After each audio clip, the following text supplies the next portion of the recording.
चाहे वृंदावन में चले जाओ, वहां भी चार धाम है, वहां भी भजमन नारायण नारायण हरि, अखंड जाप आज भी महाराज जी के नाम पे चल रहे हैं।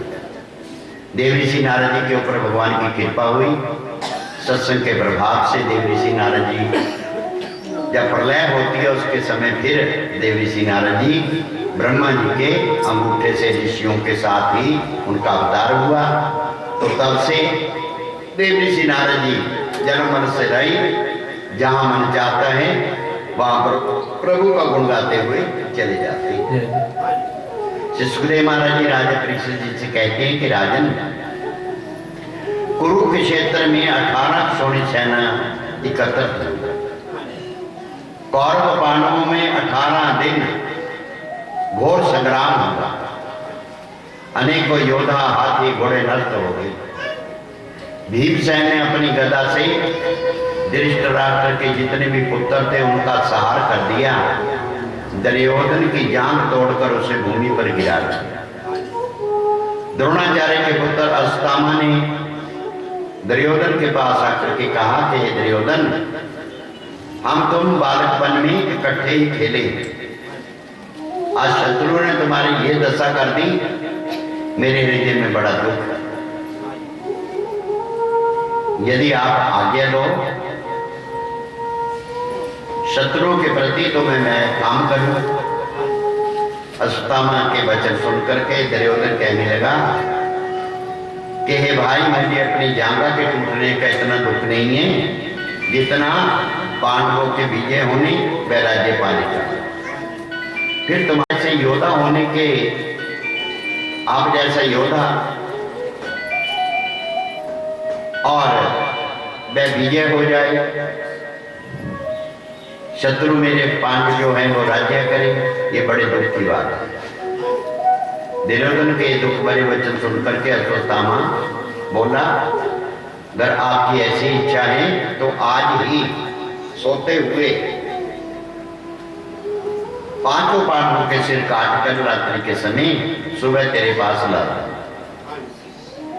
और मैं ये भी जानता हूं कि सोए हुए को मारना बड़ा पाप है, लेकिन आपकी प्रसन्नता के लिए मैं ये कार्य भी करता हूं। दुर्योधन कहने लगा, अगर आपने ये काम कर दिया ना तो तेरा बड़ा ही एहसान माना। अश्वत्थामा उन 5 पांडवों का मस्तक काटकर लाने के लिए चल दिया। भगवान की ऐसी कृपा हुई कि 5 पांडव उस दिन नदी के किनारे किसी दूसरे डेरे में ठहर गए। एक पहर बीती रात्रि की, तो कृत्या को साथ लेकर के पांडवों के शिविर में अश्वत्थामा पहुंच जाता है। रुद्र सरोत्र का पाठ किया और प्रप्रेमियों शिविर में चारों तरफ क्या आग लगा। पांडवों के धोखे से द्रौपदी के 5 पुत्रों के सिर काटा। बोली वृंदावन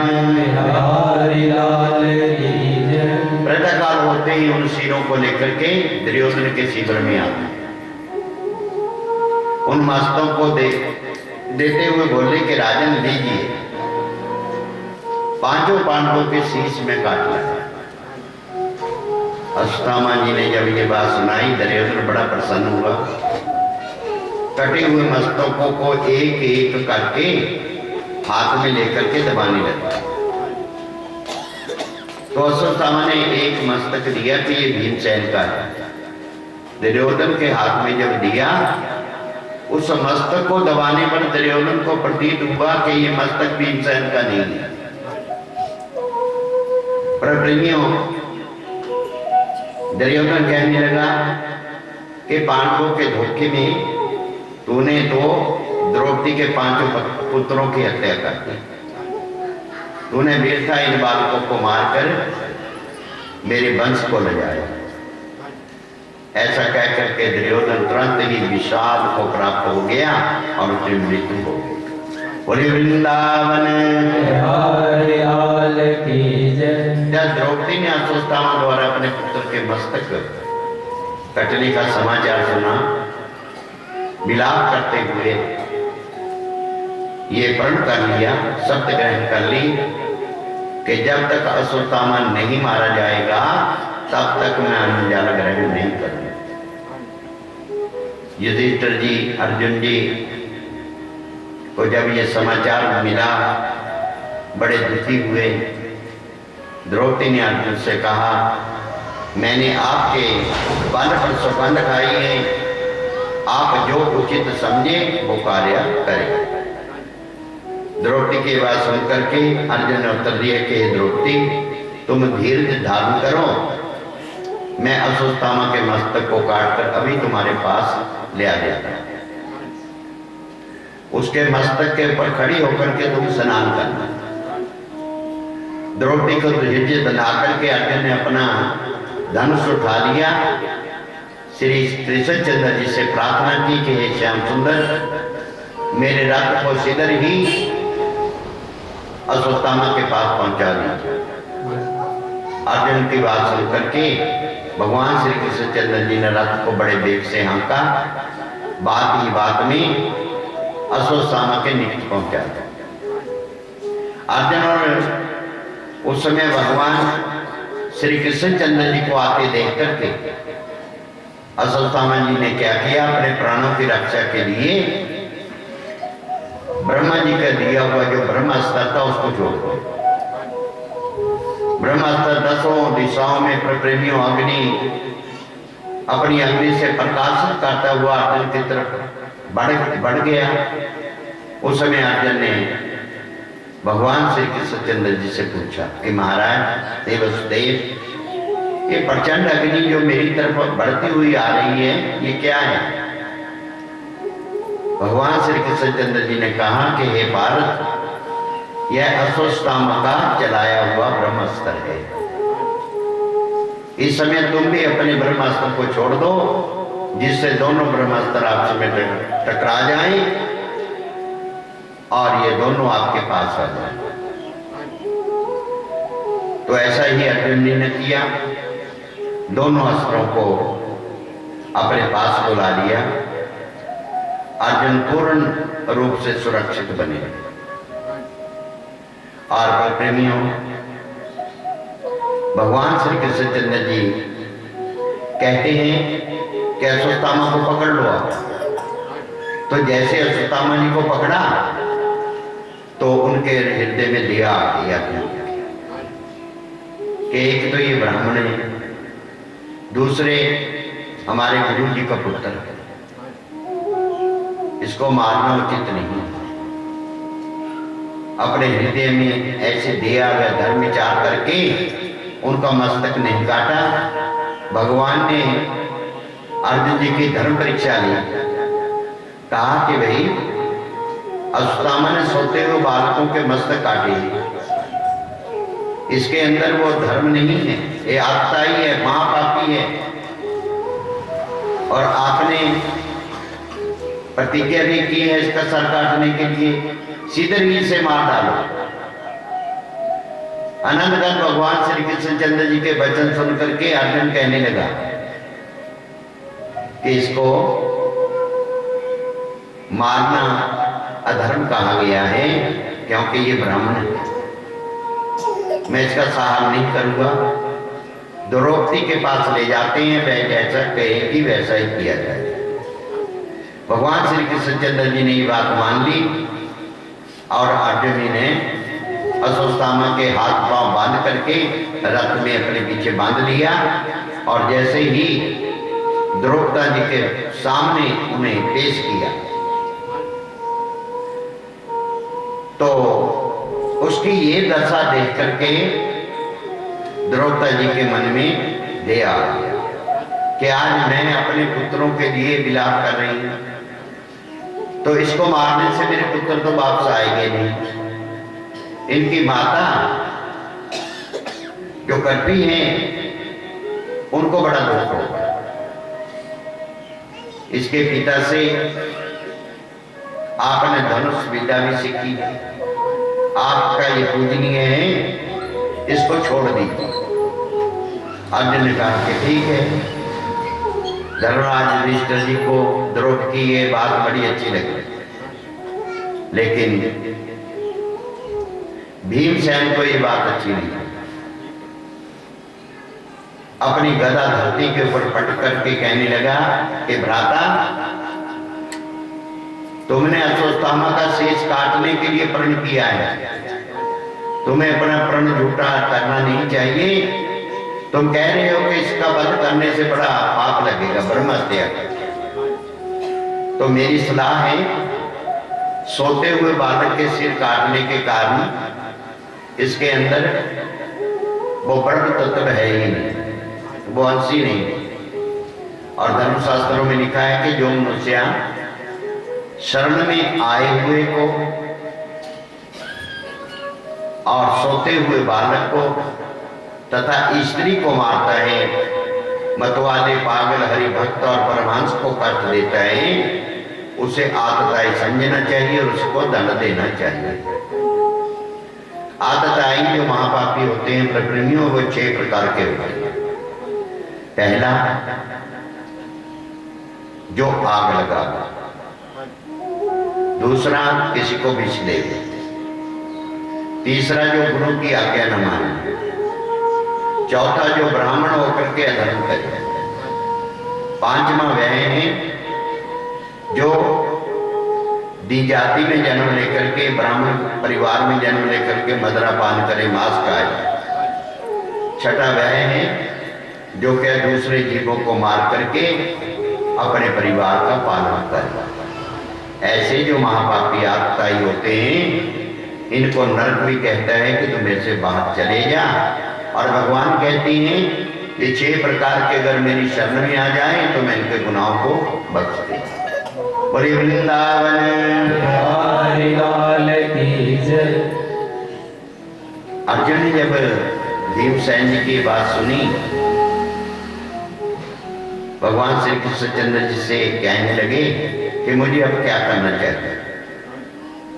तो महाराज जी ने उत्तर दिया कि जो प्रतिज्ञा तुमने की है और भीमसेन का जो कथन है, द्रौपदी के आग्रह, युधिष्ठिर के आदेश, वेद शास्त्रों के लेकर ध्यान रखते हुए कोई ऐसा प्रयत्न करो कि जिससे सबका मन प्रसन्न हो जाए और तुम्हें कोई पाप भी न हो। जब भगवान श्री कृष्णचंद्र जी ने ये बात कही तो अपने मन में सोचा कि मुझे कोई ऐसे उपाय करना चाहिए कि जिससे अश्वत्थामा जीवित रहते हुए भी मरे हुए के समान हो जाए, अपाज हो जाए। अर्जुन जी ने क्या किया, उसका सिर मड़वाकर तलवार की नोक से चीरकर उसके मस्तक से वह मणि निकाल ली जो सदा उसके मस्तक में रहती है। ऐसा करने से अश्वत्थामा जीवित ही मरे हुए के समान हो गए। अर्जुन ने उसे अपने नगर की सीमा से बाहर कर दिया। अर्जुन ने अपनी बुद्धि के बल से सबको प्रसन्न रखते हुए अपनी समस्त प्रतिज्ञाओं का पालन किया। पूरी वृंदावन बिहारी लाल की जय जय राधे श्याम। प्रेमियों, कई बार ऐसा होता है कि भक्ति करते करते अगर भगवान उस जीव को बढ़ाई दे दे तो क्या उस भक्ति से वो नीचे गिर जाता है, उसके अंदर मैं तत्व प्रदान हो जाता है। जैसे अर्जुन जी महाराज जी के ऐसे प्रेमी थे, तो अर्जुन जी के मन में सदा यही रहता है कि भगवान मेरे रथ को हाँकते, जो मैं कहता हूं उस बात को मानते हैं। तो एक दिन भगवान श्री कृष्णचंद्र जी ने अर्जुन जी को लिया कि अर्जुन जोड़ रतन तेन भगतां दे दर्श करा। तो कहाँ जाते हैं, राजा शिवी जी हुए। तो उस समय भगवान ने अर्जुन से कहा कि आप शिकारी का रूप धारण करो, आप भी भगवान का वैसे बने हुए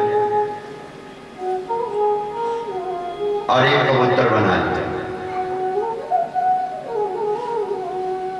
पीछे पीछे जा रहे हैं। अब वो जो कबूतर था और राजा शिवी की गोद में बैठ गए। इतने में महाराज जी और अर्जुन जी पहुंच गए। महाराज जी कहने लगे, ए राजन, एक कबूतर हमारे को दे दीजिए। कहते नहीं जी, ये नहीं मिले। कहते फिर इसके बदले? कहते इसके बदले आपको मिल जाएगा। तो एक तकड़ी बना ली, एक तरफ कबूतर रख लिया, एक तरफ राजा अपने शरीर का मांस काट काट करके रखने लगा। सारे शरीर का मांस तकड़ी में चला गया, लेकिन कबूतर वाला जो पलड़ा था वो वैसे ही झुका। तो राजा शिवी कहने लगा कि अब आपका ये जो मांस पूरा हो ना हो, जैसे अपनी गर्दन काटने लगा वैसे ही आनंद कांद भगवान श्री कृष्णचंद्र जी ने उसका हाथ पकड़ लिया और सामने दर्शन दे दिया, और शरीर उसका वैसे ही हो गया, ना वहां कबूतर रहा। अर्जुन जी सामने प्रकट हो गए, भगवान प्रकट हो गए। राजा शिवी ने दंडवत प्रणाम किया, महाराज आज मेरा घर आपने पवित्र कर दिया। महाराज जी अर्जुन जी से कहने लगे कि अर्जुन, आपसे घर में आपकी एक उंगली मांग दे दोगे? अर्जुन वहां अपने आप को सोचे कि नहीं, बड़ा मुश्किल। वो दिला दे सौदे कीते ने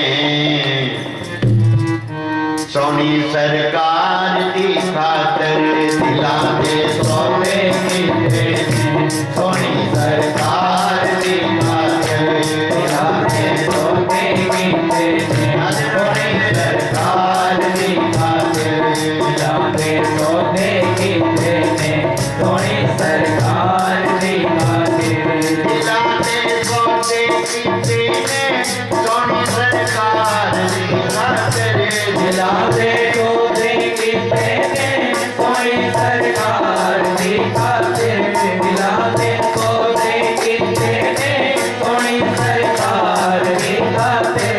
जमाना चढ़िया जा रहा है, जमाना चढ़िया जा रहा है, सरकार दी खातर, जमाना चढ़िया जा रहा है, सोनी सरकार दी खातर, जमाना चढ़िया जा रहा है, सोनी सरकार दी खातर।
महाराज जी कहते हैं, राजा परीक्षित, जिस समय आनंद कांद भगवान श्री कृष्णचंद्र जी ने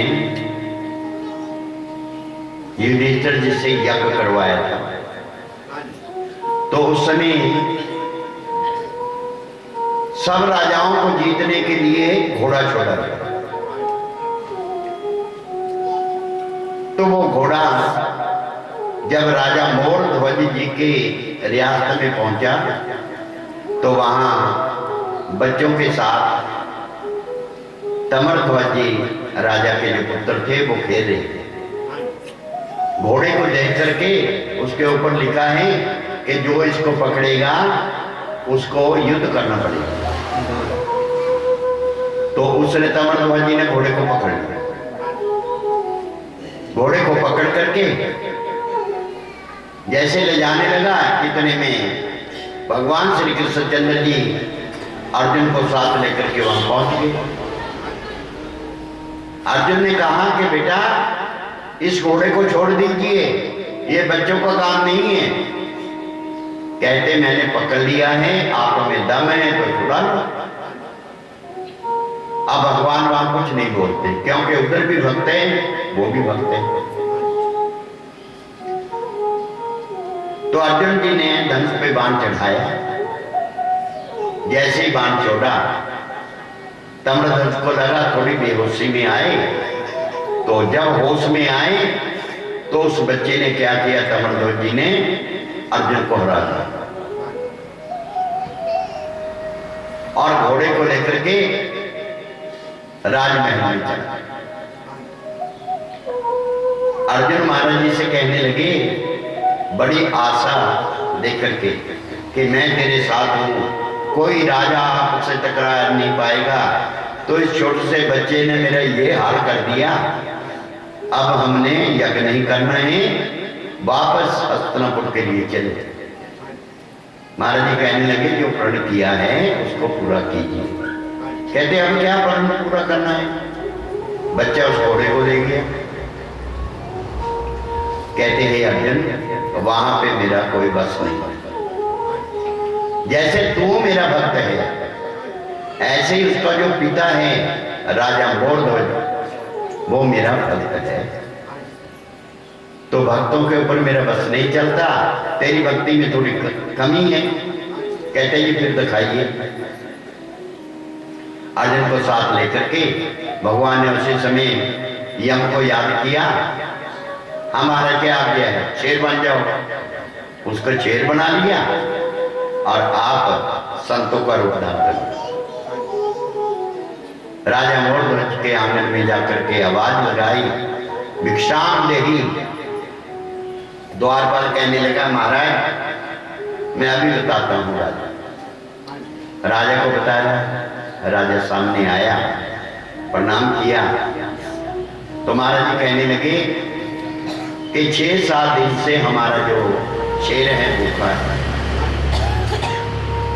पहले तो इसको इंतजाम कीजिए, उसके बाद हम भोजन पाएंगे। कहते महाराज इंतजाम हो जाएगा। कहते ये नरभक्षक है, इंसान का मांस खाता है, जानवरों का नहीं खाता। कहते जी जेल में मैंने बहुत मन किए। कहते वो भी नहीं चाहिए। अगर आप मेरे शेर को भोजन देना चाहते हैं तो आपका जो लड़का है तमरध्वज, कहते जी हाँ, आप और आपकी जो धर्मपत्नी है रानी, दोनों आरा चलाओ और उसको बीच में से 2 फाड़ कर दो। एक अंग हमारे शेर के आगे डाल दो और एक अंग बहनों में रख दो। कहते जी जितना हक मेरा है उतना मेरी धर्मपत्नी का भी है, मैं उससे पूछ लेता। राजा मोरध्वज जी जाते हैं, सारी बात बतलाते हैं, आपस में बातें कर रहे हैं। इतने में तमरध्वज जी वहां, तमरध्वज जी कहने लगे, पिताजी अपना जो सत्य है उसको मत छोड़िए, ये बार बार नहीं आएगा, पुत्र तेरे को बाद में मिल जाएगा, लेकिन ये नहीं मिलेगा आपको सत्य, इसको छोड़ दीजिए। आप जो संत कहते हैं उस काम को पूर्ण कर दीजिए। दोनों ने, राजा रानी ने आरा ले लिया और रानी कहने लगी कि मेरी आंखों पे पट्टी बांध। तो भगवान ने एक और बात कही है कि लड़के को चीरते चीरते अगर आपकी आंखों से एक आंसू भी निकल गया तो हमारा शेर इस मांस को नहीं खाए। कितनी कठिन परीक्षा है। प्रेमियों, आरा चलने लगा। तो जैसे ही जो लहू था, खून था, रानी के ऊपर गिरा तो रानी की आंखों से आंसू निकलने लगे। भगवान कहने लगे कि बस करो, बस छोड़ दो। रानी कहने लगी, संत जी ये मोह के आंसू नहीं है, ये वो आंसू हैं कि मेरे बेटे के आधे अंग ने कौन सा पाप किया है जो कि महलों में सड़ेगा, और एक अंग तो आपके काम आ जाएगा। तो महाराज जी ने उस बात को मान लिया, एक अंग शेर के आगे डाल दिया और बाम अंग महलों में पड़ा। रानी ने अपने हाथ से भोजन तैयार किया। जब भोजन खाने की बारी आई, अर्जुन देख रहा है तो भगवान जी है, भक्त अर्जुन जी है, राजा रानी सबके लिए थाली आती। कहते एक थाली और लगाओ, महाराज जी कहेंगे। वो थाली भी लगा दी। तो महाराज जी कहने लगे कि राजा मोर्ध्वज, हम भोजन तब तक नहीं पाएंगे जब तक आपका लड़का नहीं आएगा। आवाज लगाओ उसको। कहते महाराज अपने हाथ दे नाले सारा कारोबार करेगा, मैं कैसे आवाज लगाऊं? कहते आवाज लगाओ, वो खेल रहा है महलों। जैसे ही राजा मोरध्वज जी ने आवाज लगाई कि हे बेटा तमरध्वज, तेरे को संत जी बुला रहे हैं, आज ये भोजन पाइए। आज भी बात पूरी नहीं होती पर प्रेमियों, तमरध्वज जी सामने प्रकट हो गए। बोलिए भक्त और भगवान, वहां शेर नहीं रहा। वाह भगवान श्री कृष्णचंद्र जी, अर्जुन जी सामने जब प्रकट होते हैं तो राजा रानी ने भगवान के चरण पकड़े। राजा कहने लगा कि प्रभु ऐसी परीक्षा कलयुग के जीव से मत लीजिए, कहीं उनको आपकी भक्ति करनी बड़ी मुश्किल हो जाए। आप वो जैसे आपकी रजा में रहे वैसे छोड़ देंगे। कहते ठीक है, मैंने तो ये अर्जुन को दिखाया। तमरध्वज जी ने घोड़ा छीन लिया था ना कि भाई वहां मेरा कोई बस नहीं है। ये अर्जुन बताइए, यहां कोई मेरा बस था? कहते नहीं, आपके भक्तों से मैं भी हार। आपके जो भक्त हैं वो भक्ति है। भगवान भगत के बस में होते आए, दुर्योधन के देते त्यागे साग विदुर। भगवान भगत के बस में होते।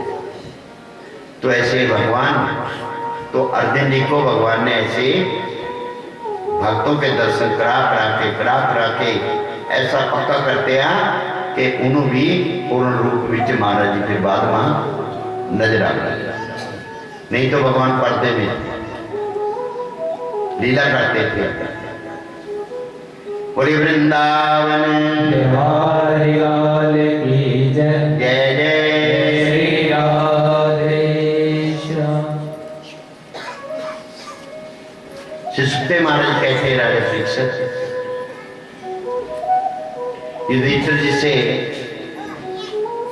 फिर यज्ञ करवाया और उस यज्ञ में इस बात की चर्चा हुई कि सबसे पहले किसकी पूजा होनी चाहिए।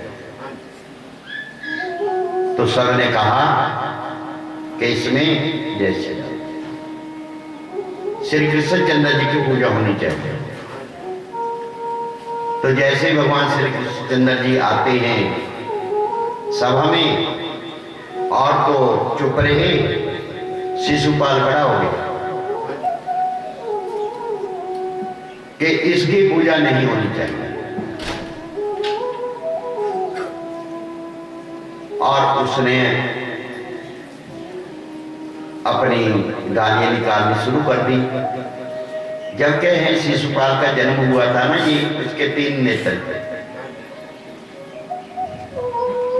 तो माता जो थी मन में सोचती है कि इसके 3 नेत्र क्यों हैं। तो उससे कहा गया था कि तीसरा नेत्र जिसकी गोद में जाने से ये लुप्त हो जाएगा, उसके हाथ से इसकी मौत हो। तो वो सबकी गोद में रख देती। पर जब भगवान श्री कृष्णचंद्र जी के पास आया, आंख जो है लुप्त हो गई। वो कहने लगी, बुआ लगती है कि बेटा आपके हाथ से मेरे पुत्र का प्रण होगा। कहते बुआ जी प्रण तो होगा, पर मैं एक प्रण करता हूं कि शिशुपाल की मैं 100 गालियां सुन लूं, मैं इसको माफ कर दूं। पर 100 से अगर 1 ऊपर हो गई फिर मैं इसको छोड़ने वाली। वो कहती ठीक है, भी 100 तो बहुत है। अब वो एक एक करके निकालने लगा। जब 98 गालियां हो गई तो महाराज जी ने कहा कि 98 वो नहीं समझे, बेसमझ जा। 99 फिर 100। महाराज जी कहने लगे शिशुपाल 100 से आगे मत बढ़ना, फिर तेरा काल आ गया। पर जब क्रोध आ जाता है ना जी, वो फिर ये ना जाने क्या क्या कह देता है। 100वीं गाल निकाली और भगवान ने सुदर्शन चक्कर से शिशुपाल के सर को काट दिया। बोलिए वृंदावन बिहारी लाल की जय। जय जय श्री राधे। उसी हक में महाराज जी ने क्या किया था देखो। प्रेमियों, महाराज जी को सब पता है। भंडार जो था ना जी, बांटने वाला, वो बांटने वाला भंडार किसको दिया था? दुर्योधन। उसके हाथ में इतनी शक्ति थी कि अगर वो 10 रुपए खर्चे तो 100 रुपये आ जाए। अब वो बड़ा खुश है, भाई मैं धन ही खत्म कर दूं, इनकी बेइज्जती हो जाएगी। पर वो दुगना आता गया। सबने अपनी अपनी ड्यूटी संभाली है। तो भगवान ने अपनी ड्यूटी कैसी दी कि भाई मेरी ड्यूटी है, मैं यज्ञ में जो भोजन पाएंगे उनकी जूठी पत्तलों को उठाऊंगा।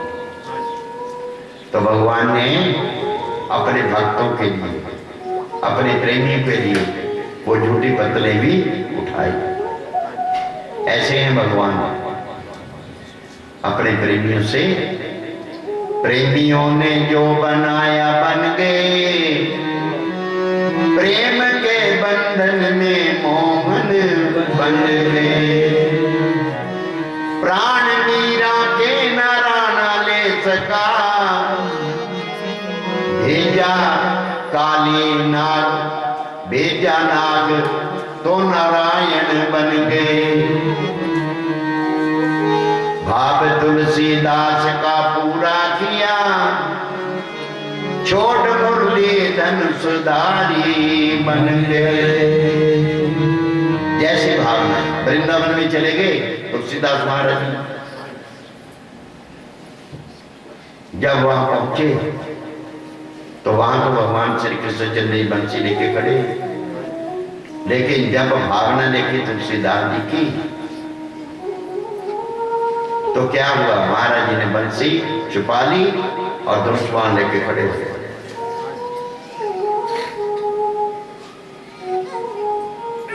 तुलसी तुलसी सब कहे, तुलसी बन की घास, देई कृपा रघुवीर की, फिर बन गए तुलसीदास। मैं तो बन की घास थी, जब मेरे भगवान की मेरे पे कृपा हुई तो मैं तब बना तुलसीदास। तो पहले भक्तों के नाम ऐसे ही होते थे, संत महात्माओं के नाम भी ऐसे ही होते, पीछे दास लगा होता है। सुखदेव महाराज जी कहते हैं कि जब भगवान कहते हैं युधिष्ठिर से कि राजगद्दी पे बैठ जाओ, वो मानता नहीं कि मेरे कारण ही महाभारत का युद्ध हुआ। पर प्रेमियों, जब नहीं मानी तो भगवान कहां ले जाते हैं इसको? विश्वपितामह के पास। अब उनको भी इच्छा थी कि भगवान के दर्शन हो जाए, तब मैं अपने प्राणों को त्याग किया। तो जब वहां पहुंचे, सब अपनी अपनी जगह बैठ के भगवान श्री कृष्णचंद्र जी चरणों की तरफ बैठे कि भीष्म जी को करवट बदलने में कष्ट होगा। अब सामने बैठे हैं, स्वयं भगवान श्री कृष्णचंद्र जी कहते हैं भीष्म जी से कि युधिष्ठिर जी को हम कहते हैं कि आप राज्य करो, ये नहीं मानता। कहते मेरे कारण ही महाभारत का युद्ध हुआ है, सब पाप मेरे को ही लगा है, इसको समझाइए। तो क्या है, भीष्म जी ने फिर कहा कि हे धर्मराज युधिष्ठिर, राज्य धर्म, अपधर्म, दान धर्म का वर्णन जो मैं आपको सुनाता हूं, जो महाभारत के अंदर लिखा हुआ है। उसके बाद भीष्मपितामह जी ने कहा कि बालकपन से ही आपको दुख मिला है, बचपन में तुम्हारे पिता का देहांत हो गया, आपको कोई भी ज्ञान नहीं था, कोई भी बोध नहीं। कौरवों ने आपके लिए लक्ष्य ग्रह बनाया, तो भगवान की कृपा से वहां से भी आप बच गए। आपके भाई भीमसेन को मारने के लिए जहर के लड्डू भेजे, तो वहां भी आपके ऊपर कृपा की भगवान ने। जुए में चल करके तुम्हारे सारे राज्य को जीत लिया, 13 वर्ष का वनवास ले लिया। तो 13 वर्ष के वनवास में तुम अपने 4 भाइयों के साथ, द्रौपदी के साथ घूमते रहे, बड़े दुख पाए। कहो कि धर्मात्मा मनुष्य जो होता है कभी दुख नहीं पाता। 5 भाई जिनमें अर्जुन है, भीमसेन है, बड़े बलशाली है, और आपकी जो पत्नी द्रौपदी है, पतिव्रता, इतना घोर दुख क्यों उठाना पड़ा? जहां भगवान श्री कृष्णचंद्र जी के नाम की चर्चा रहती है तो वहां तो किसी प्रकार का दुख ही नहीं रहता। फिर आपको ये दुख देखने के लिए मिला। आपके साथ साक्षात परमेश्वर हमेशा रहे, फिर भी आपको दुख उठाने पड़े। तो इन बातों को देखते हुए हे धर्मराज, हमें विश्वास करना चाहिए कि जो होनहार है उसे कोई भी नहीं मिटा सकता। होनहार बलवान, परमात्मा जो चाहता है वही होता है, और वही मनुष्य बुद्धिमान है, जो ज्ञानी है, जो सुख और दुख को समान समझता है और ईश्वर की इच्छा मान करके अपने हृदय में संतोष कर लेता है और सदा प्रसन्न रहता है। जो लोग थोड़ा सा कष्ट आए, दुखी होकर के रोने लगते, वे अंत में फिर क्या कहते हैं, जब वे हरि की ऐसी ही इच्छा मन में संतोष कर लेते हैं। तो मनुष्य के करने से कुछ नहीं होता, होता वही है जिसे होनहार कहते हैं। साक्षात भगवान श्री कृष्णचंद्र जी का भेद, जो अपना स्वरूप छिपा करके इस संसार के अंदर अनेक प्रकार की लीलाएं कर रहे हैं। अर्जुन को अपना भक्त जान करके उनके रखवान बने हैं। उनकी महिमा व प्रशंसा का बखान मैं कहां तक करूं।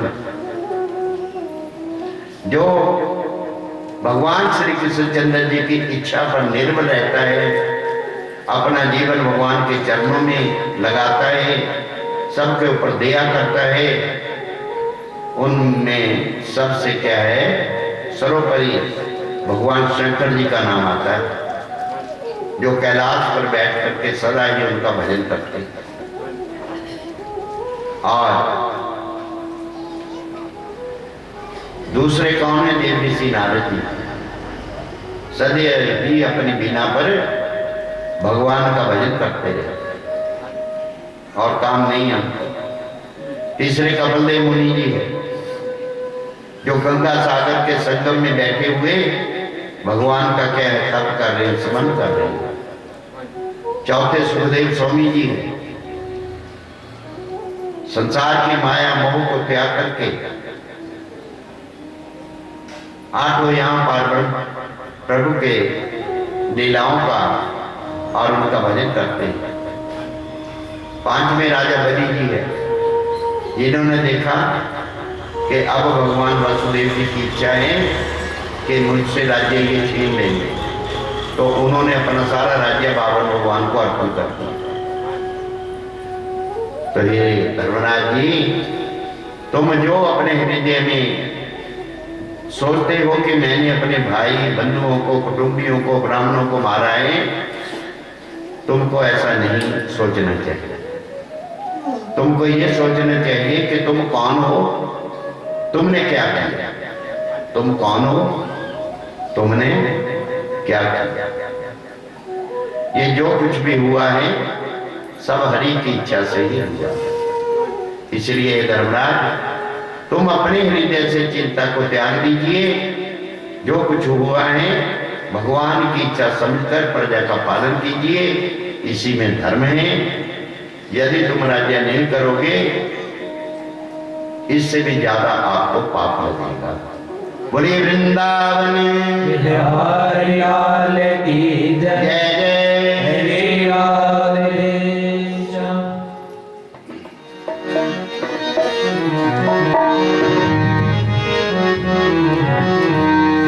प्रभु जी मोरी लागी लगन मत तोड़ना। प्रभु जी मोरी लागी लगन मत तोड़ना। हरि जी मोरी लागी लगन मत तोड़ना। हरि जी मोरी लागी लगन मत तोड़ना।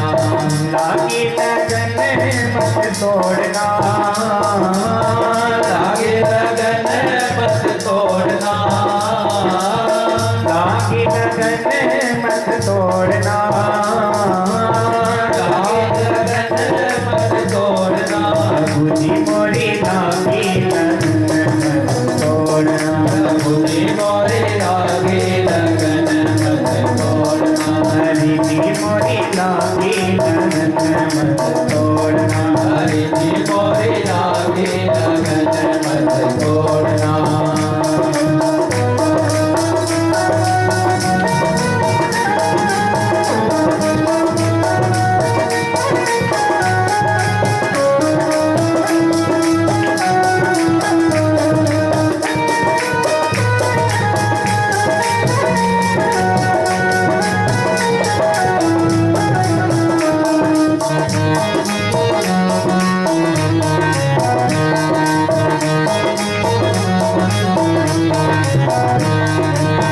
खेती बवाई मैंने तेरे नाम की। खेती बवाई मैंने तेरे नाम की। खेती बवाई मैंने तेरे नाम की। खेती बवाई मैंने तेरे नाम की। मेरे भरोसे मत छोड़ना। मेरे भरोसे मत छोड़ना। मेरे भरोसे मत छोड़ना। मेरे भरोसे मत छोड़ना। हरि जी मोरी लागी लगन मत तोड़ना। हरि जी मोरी लागी लगन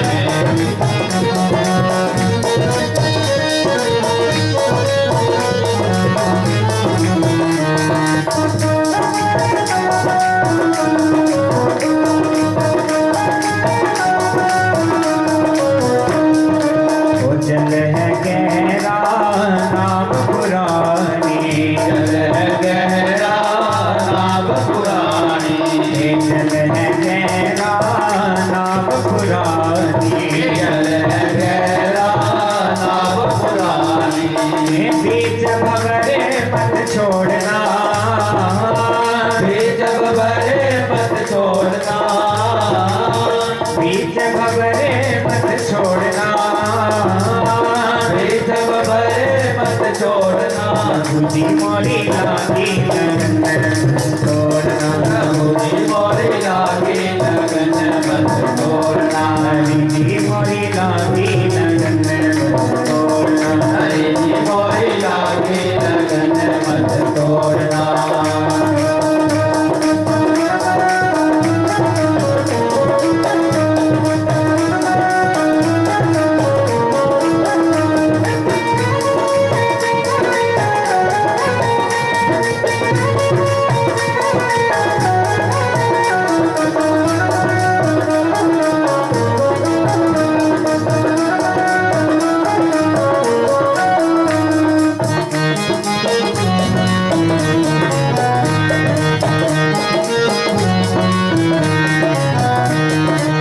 तू ही मेरा सेठ है, तू ही साहूकार है, तू ही मेरा सेठ है, तू ही साहूकार है, ओ तू ही मेरा सेठ है, तू ही साहूकार है, तू ही मेरा सेठ है, तू ही साहूकार है।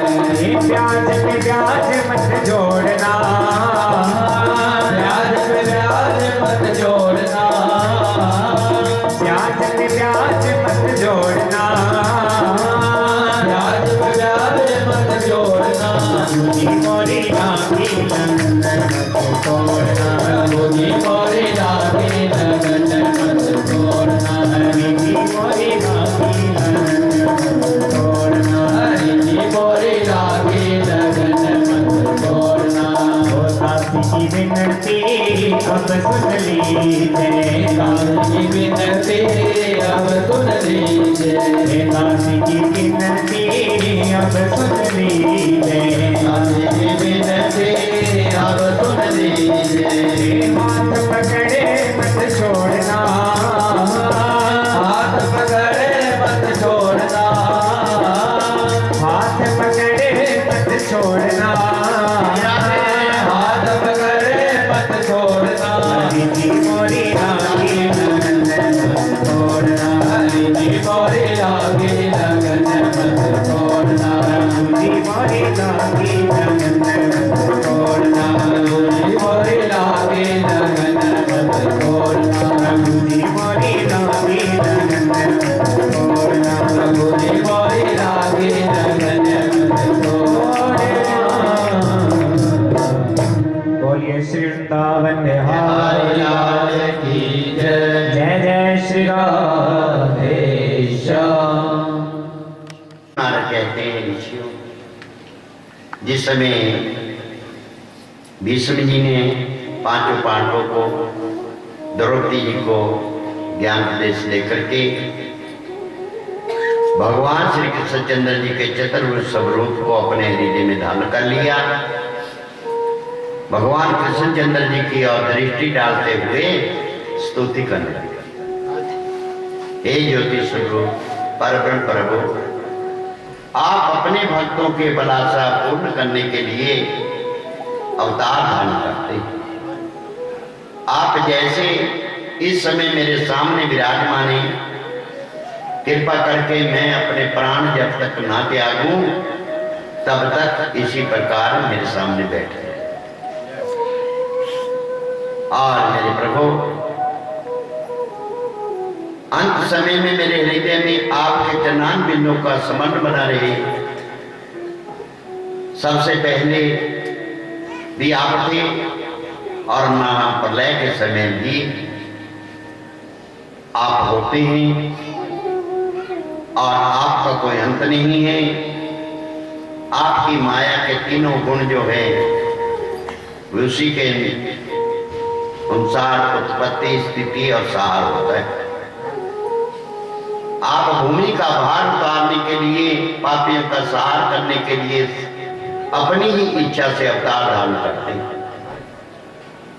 और आपके अवतार लेने का कारण क्या है कि संसार के जो भक्त लोग हैं आपकी मनोहर श्याम सुंदर मूर्ति का हमेशा चिंतन करते रहिए और पापों से मुक्त होकर के अपार भवसागर से पार हो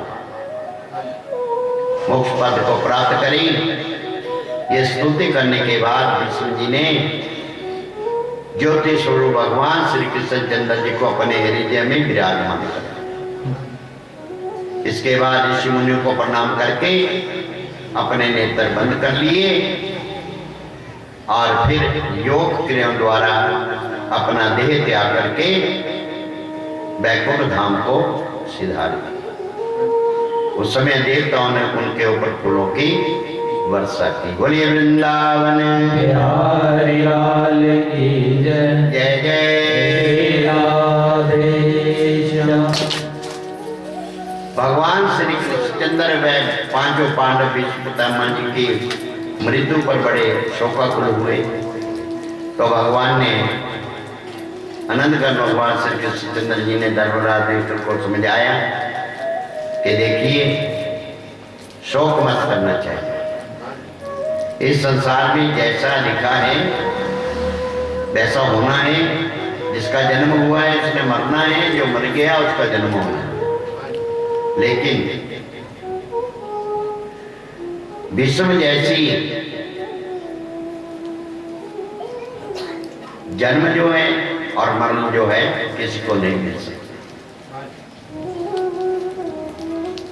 ये विचार करके विश्व पितामह की मृत्यु पर शोक नहीं करना चाहिए। जो प्राणी मोह माया में फंस करके भगवान का भजन नहीं करते, अपना जन्म बेकार कर देते हैं, उनके लिए जरूर रोना चाहिए, शोक करना चाहिए कि आया था मानव जन्म लेकर के, लेकिन मानव जन्म बिगड़ गया। आया कुछ करने के लिए था, लेकिन कर कुछ बैठा, उसके लिए शोक करना चाहिए। और जो भगवान का भजन करते हैं, भगवान के संत हैं, ऋषि मुनि हैं, उनको तो मरने पर भी खुशी व्यक्त करनी चाहिए। नाचते गाते उनको शमशान घाट में पहुंचाना चाहिए कि यहाँ भी सुखी और मरने के बाद भी सुखी। तुम्हारे जी लिखा भी है, मन फूला फूला फिरे जगत में कैसा नाता रे।